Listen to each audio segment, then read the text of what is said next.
Hello everyone, welcome back again. तो आ गए एक नई वीडियो के साथ जिसमें हम कर रहे थे बच्चा targeting 70/70 and we were doing top most 10 सबसे ज्यादा इंपॉर्टेंट क्वेश्चंस।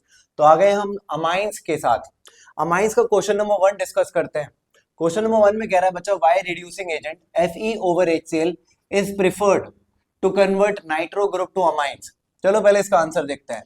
ऐसा इसलिए होता है बच्चा क्योंकि ड्यूरिंग द रिएक्शन FeCl2 जो बनता है फॉर्म वो हाइड्रोलाइज हो जाता है to release back HCl again, जो कि बार बार यूज करा जा सकता है for the reaction to happen. तो इसी वजह से हम कह सकते हैं कि Fe ओवर HCl को ज्यादा यूज करा जाता है as a best reducing agent. वैसे तो हमारे पास बहुत ढेर सारे रिड्यूसिंग एजेंट है, लेकिन प्रेफर करा जाता है इंडस्ट्रियली इस मेथड को। सेकेंड पार्ट कह रहा है बच्चा why aromatic primary amines can not be prepared by Gabriel phthalimide synthesis. ऐसा इसलिए होता है बच्चा क्योंकि अराइल हैलाइड अंडरगो ही नहीं करते हैं nucleophilic substitution reaction with the अनायन formed by the phthalimide, right. तो ये हो गया क्वेश्चन नंबर 1। क्वेश्चन नंबर 2 की तरफ बढ़ रहे हैं भैया। ये तो हर साल पूछा जाता है, इसको तो एस्ट्रिक साइन से मार्क कर लो। क्वेश्चन कह रहा है why aniline does not give Friedel craft reaction. ऐसा इसलिए होता है बच्चा क्योंकि एनिलीन जो है हमारा एक स्ट्रॉन्ग बेस की तरह एक्ट करता है, जो कि रिएक्ट करता है with aluminium chloride to form salt. Thus due to the presence of positive charge in nitrogen atom electrophilic substitution reaction deactivate हो जाती है from benzene ring. This is your aniline. जब आप इसको रिएक्ट कराओगे विद एल्यूमिनियम क्लोराइड तो आपको ये सॉल्ट मिल जाएगा, राइट। तो this is again a very very very important question. Coming to question number 3। Question number 3 में कह रहा है बच्चा aniline is acetylated before nitration reaction. ऐसा क्यों, व्हाई। दूसरा कह रहा है pKb of aniline is lower, कम होता है then meta nitro aniline and why. याद रखो बच्चा एनिलीन को हम एसिटाइलेटेड करते हैं टू डिक्रीज इट्स एक्टिविटी। तो आंसर में लिख सकते हो it is due to avoid formation of tarry oxidation product and protecting amino group so that para nitro derivative can be obtained as major product. इसीलिए उसका acetylation करा जाता है नाइट्रेशन करने से पहले। दूसरा कह रहा है पीकेबी ऑफ एनिलीन लोअर रहती है देन मेटा नाइट्रो एनिलीन। बात करें एनिलीन की तो एनिलीन का स्ट्रक्चर होता है कुछ ऐसा, और बात करें मेटा नाइट्रो एनिलीन की तो मेटा नाइट्रो एनिलीन का स्ट्रक्चर होता है कुछ ऐसा, राइट। और ये होती है मेटा पोजीशन। मेटा पे कौन है, NO2। आपको पता होना चाहिए जो इलेक्ट्रॉन विड्रॉइंग ग्रुप होता है, ये electron withdrawing group acidic nature को डिक्रीज करते हैं। तो सिमिलरली हम कह सकते हैं जो बेसिक स्ट्रेंथ है एनिलीन की वो ज्यादा है then meta nitro aniline, right. Also हमें पता होना चाहिए दैट पीकेबी जो होता है वो इनवर्सली प्रोपोर्शनल होता है बेसिक नेचर के। तो क्योंकि एनिलीन ज्यादा बेसिक है इस मेटा नाइट्रो एनिलीन से, तो पीकेबी वैल्यू ऑफ एनिलीन कम होता है देन मेटा नाइट्रो एनिलीन। ये रहा क्वेश्चन नंबर 4 और 5। क्वेश्चन नंबर 4 में कह रहा है why are quaternary ammonium salt used in detergents. याद रखो बच्चों क्वाटरनरी अमोनियम सॉल्ट यूज करे जाते हैं डिटर्जेंट में because they can serve as surfactants, right. और ये भी याद रखो जो मॉलिक्यूल्स होते हैं of these salts they have a polar end non polar end. जो नॉन पोलर एंड रहता है बच्चों वो सॉल्युबल रहता है ऑयल में, एंड जो पोलर एंड रहता है वो सॉल्युबल रहता है इन वाटर में, जिसकी वजह से क्लींसिंग प्रोसेस आसानी से हो सकता है, राइट। तो this is the reason why quaternary ammonium salt is used in detergents. Coming to question number 5 which is again a very very important question. ये कह रहे हैं right the reaction involve in Gabriel phthalimide reaction. तो याद रखो बच्चा Gabriel phthalimide reaction में हम करते क्या है, हम लेते हैं थैलीमाइड को। This is your phthalimide. I hope आपको थैलीमाइड बनाना आता होगा। C+ONH, इसको बोलते हैं हम phthalimide. This is phthalimide. Phthalimide का रिएक्शन जब करा जाता है बच्चा पोटेशियम हाइड्रोक्साइड के साथ तो वाटर का मॉलिक्यूल निकल जाता है, राइट। इस KOH में एक K पॉजिटिव पार्ट है और OH नेगेटिव पार्ट है। ये OH इस H के साथ एज वाटर मॉलिक्यूल निकल जाता है और ये K अटैक कर देता है इस नाइट्रोजन पे जो कि नेगेटिव इन नेचर है। तो देखो अगला प्रोडक्ट मिलेगा क्या, बेंजीन रिंग। बेंजीन रिंग से C डबल बॉन्ड O और यहाँ नाइट्रोजन से आके जुड़ जाएगा with positive charge potassium, right. और नाइट्रोजन पे आपका नेगेटिव चार्ज, राइट। अब क्या करोगे, इस कंपाउंड को रिएक्ट कराओगे विद अल्काइल हैलाइड मॉलिक्यूल, और आपको अच्छे से पता होना चाहिए अल्काइल हैलाइड में हेलोजन पे नेगेटिव चार्ज होता है और अल्काइल वाले पार्ट पे पॉजिटिव चार्ज होता है। अब ये पॉजिटिव चार्ज अटैक करेगा अगेन इस नाइट्रोजन पे एंड ये K और X in the form of salt निकल जाएंगे। तो देखो बनेगा क्या अगला, ये benzene ring as it is, carbon double bond oxygen, carbon double bond oxygen, और यहां आकर जुड़ जाएगा अब आपका N से R, राइट। अब ये बन गया आपका इंटरमीडिएट, राइट। अब देखो यहां क्या करोगे बच्चा, इसको रिएक्ट कराओगे with 2 molecules of sodium hydroxide. जैसे इसको रिएक्ट कराओगे with 2 molecules of sodium hydroxide तो ये वाला बॉन्ड टूटेगा, ये वाला और ये वाला बॉन्ड टूटेगा, and this will come out. तो देखो ये रहा बेंजीन रिंग, बेंजीन रिंग से जुड़ा हुआ C डबल बॉन्ड O, और ये ONA आकर जुड़ जाएगा इस कार्बन से, ONA and carbon double bond oxygen ONA, right. Plus यहां से R और N और 2 हाइड्रोजन यहां से, ये हाइड्रोजन 2 यहां आकर जुड़ जाएंगे और ये बन जाएगा हमारा 1 डिग्री का अमाइन, राइट। तो this is the reaction which is involved in Gabriel phthalimide reaction. Coming to question number 6, question number 6 में कह रहा है बच्चा right the reaction involved in carbylamine test. याद रखना बच्चा, सिर्फ aliphatic and aromatic primary amines जब उनको हीट करा जाता है विद क्लोरोफॉर्म एल्कोहलिक KOH तो वो आइसोकाइनाइड्स फॉर्म करते हैं, जिनको हम कार्बोलामाइंस भी बोलते हैं, जो कि फोल स्मेलिंग सब्सटेंसेस होते हैं, राइट। तो ये रहा हमारे पास प्राइमरी अमाइन। अब ये R एलिफेटिक भी हो सकता है और एरोमेटिक भी हो सकता है। इसको ट्रीट करोगे with chloroform and potassium hydroxide जो कि एल्कोहलिक है। हीट करने के बाद आपको मिलेगा आइसोकाइनाइड्स।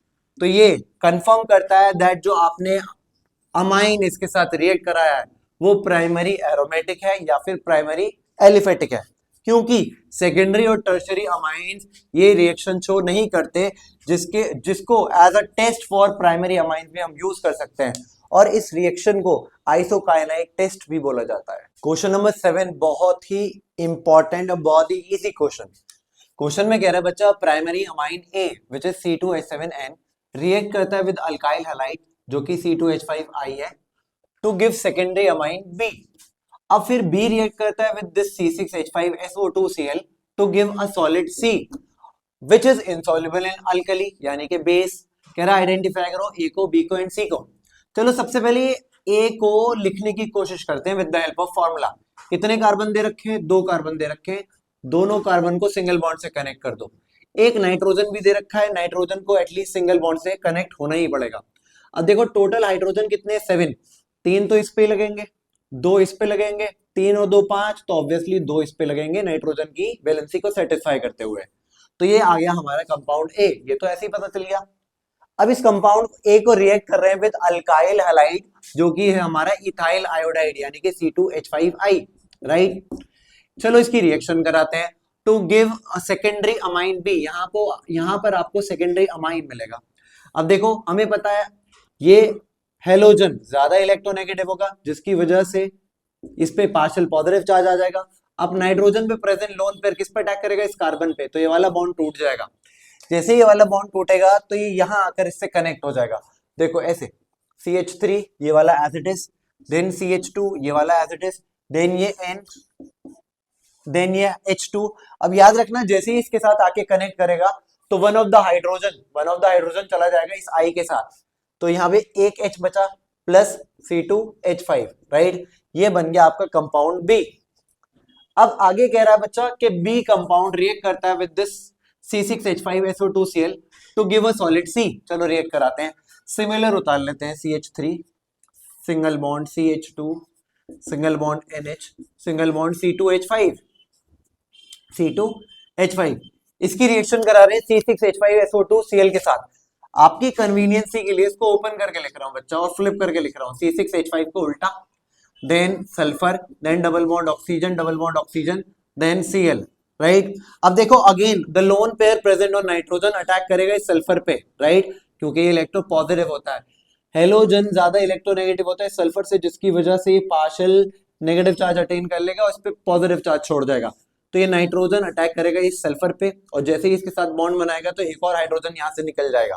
तो देखो प्रोडक्ट क्या बना, यहाँ लिख रहा हूँ नीचे CH3 सिंगल बॉन्ड CH2 ये वाला single bond nitrogen single bond इससे जुड़ा हुआ ये C2H5 यहाँ लिख दे रहा हूँ C2H5, ठीक है। ये नाइट्रोजन आकर जुड़ गया इस सल्फर के साथ, ये देखो सल्फर के साथ, सल्फर पे जुड़ा हुआ है डबल बॉन्ड से ऑक्सीजन और इससे जुड़ा हुआ है C6H5। तो ये बन गया हमारा प्रोडक्ट नंबर C। अगर इसका नाम लिखने की कोशिश करोगे तो बच्चा इसका नाम होता है एस, यहां लिख देना इसका नाम, N, diethyl benzene, benzene sulphonamide. Space मत देना, बिल्कुल सटा के लिखते हैं, मेरे पास स्पेस नहीं था इसलिए नीचे लिख दिया, सल्फोनामाइड, राइट। तो this is the IUPAC name of this compound. और वो कह रहा था ना identify A and B and C.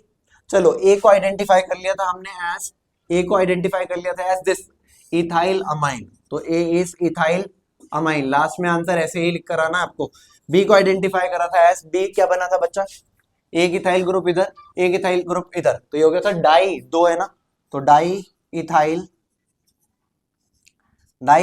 Amine. और सी को आपने आइडेंटिफाई कर लिया as this N, diethyl benzene sulphonamide. Question number 8, question number 8 में कह रहा है बच्चा this CH3 2 times NH is more basic than CH3 3 times N in an aqueous solution.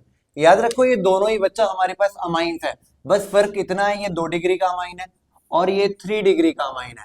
ये कह रहे हैं ये ज्यादा ये वाला इज ज्यादा बेसिक, यानी कि 2 डिग्री वाला ज्यादा बेसिक होता है देन 3 डिग्री वाले अमाइन से। ऐसा क्यों? तो बच्चा जब हम तीनों फैक्टर्स को यानी कि इंडक्टिव इफेक्ट को, स्टेरिक इफेक्ट को एंड हाइड्रेशन इफेक्ट को कंबाइन करते हैं तो पाया जाता है कि 2 डिग्री के अमाइन सबसे ज्यादा रिएक्टिव होते हैं, सॉरी सबसे ज्यादा बेसिक नेचर के होते हैं, देन 1 डिग्री, देन 3 डिग्री। तो यहाँ पे तो इन्होंने 2 डिग्री और 3 डिग्री का दे रखा था, तो हम आंसर लिख सकते हो because of the combined factor of inductive effect, steric effect and hydration effect it is there. दूसरा वाला पार्ट कह रहा है बच्चा एरोमेटिक डायज़ोनियम सॉल्ट ज्यादा स्टेबल होते हैं देन एलिफेटिक यानी कि सीधी चेन वालों से। तो इसका तो बहुत ही आसान सा रीजन है, because of resonance stabilisation aromatic diazonium salt ज्यादा स्टेबल होते हैं। क्वेश्चन नंबर 9 में कह रहा है बच्चा right Hofmann bromamide degradation reaction.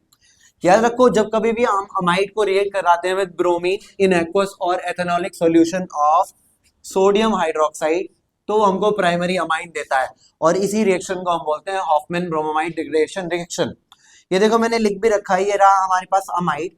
जब इसको ट्रीट करोगे with bromine in presence of sodium hydroxide तो आपको अमाइन मिलेगा, सोडियम कार्बोनेट मिलेगा, सोडियम ब्रोमाइड मिलेगा एंड वाटर मिलेगा। This is what do we call as Hofmann bromide degradation reaction. Coming to question number last, that is question number 10। इसमें कह रहा है बच्चा right diazotisation reaction and coupling reaction.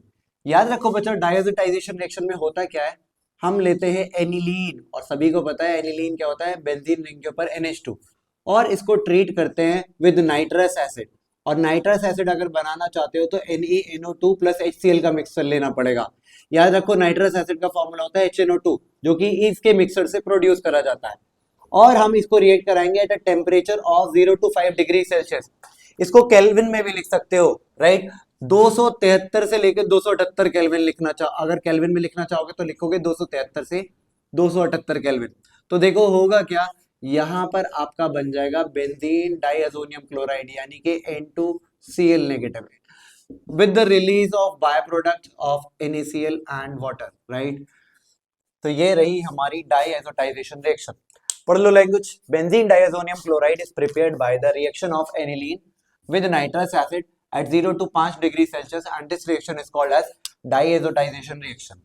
Coming to coupling reaction. coupling reaction में देखो हम क्या use करते हैं, हम बेंजीन डाइअज़ोनियम क्लोराइड का यूज करते हैं। इस बारी में इसको थोड़ा सा लिटा कर लिख रहा हूं, मतलब ऐसे। तो देखो ये रहा मेरे पास N2, इस पे पॉजिटिव चार्ज, इस पे नेगेटिव चार्ज, और ये Cl। जब मैं इसकी रिएक्शन कराऊंगा बच्चों विद फिनॉल, और हमें पता है फिनॉल का स्ट्रक्चर होता है कुछ ऐसे, बस मैंने लिटा के बना दिया फॉर योर कन्वीनियंसी। और हमें पता है सिर्फ अगर इस कार्बन को छोड़ दे तो हर एक कार्बन पे एक एक हाइड्रोजन होगा। इसका हाइड्रोजन मैंने एक्सट्रैक्ट कर लिया। अब बस मुझे सिंपली क्या करना है, इस HCl को यहां से रिमूव कर देना है और इस पीस को इस पीस के साथ कनेक्ट कर देना है, राइट। तो देखो यहाँ कनेक्ट कर रहा हूँ, ये benzene ring as it is, इससे जुड़ा हुआ N, ये बन जाएगा अब डबल बॉन्ड, इस पे से पॉजिटिव चार्ज हट जाएगा N, और ये N इसके साथ जाके जुड़ जाएगा इस बेंजीन के साथ, ठीक। और यहाँ जुड़ा हुआ है आपका OH। तो ये आपका बन गया, ये जो प्रोडक्ट बन गया इसको बोलते हैं, इसका नाम है पैराहाइड्रोक्सी एजोबेंजीन। ये देखो ये पूरे पैरा पोजीशन पे हमारा OH ग्रुप है विद रिलेशन टू दिस, तो ये मैंने लिखा पैराहाइड्रोक्सी एजो बोलते हैं नाइट्रोजन को, और ये रहा हमारा बेंजीन, तो ये हो गया नाम पैरा हाइड्रोक्सी एजोबेंजीन। और याद रखना ये ऑरेंज कलर की डाई होती है। चलो अब रिएक्शन को पढ़ लेते हैं। कूपलिंग रिएक्शन बहुत ही ज्यादा इंपॉर्टेंट है, जरूर कर जाना। कह रहे रिएक्शन ऑफ डाइअजोनियम सॉल्ट, ये रहा डाइअजोनियम सॉल्ट, विद फिनॉल, ये रहा phenol, and aromatic amines to form azo compound, ये बन गया एजो कंपाउंड, उसी को हम बोलते हैं कूपलिंग रिएक्शन, राइट। तो these 10 questions are very very important and आप इसको एक्सपेक्ट कर सकते हो अपने एग्जाम में। तो एटलीस्ट ये 10 क्वेश्चन जरूर कर जाना। Thank you for watching. Like करें please, do share and subscribe.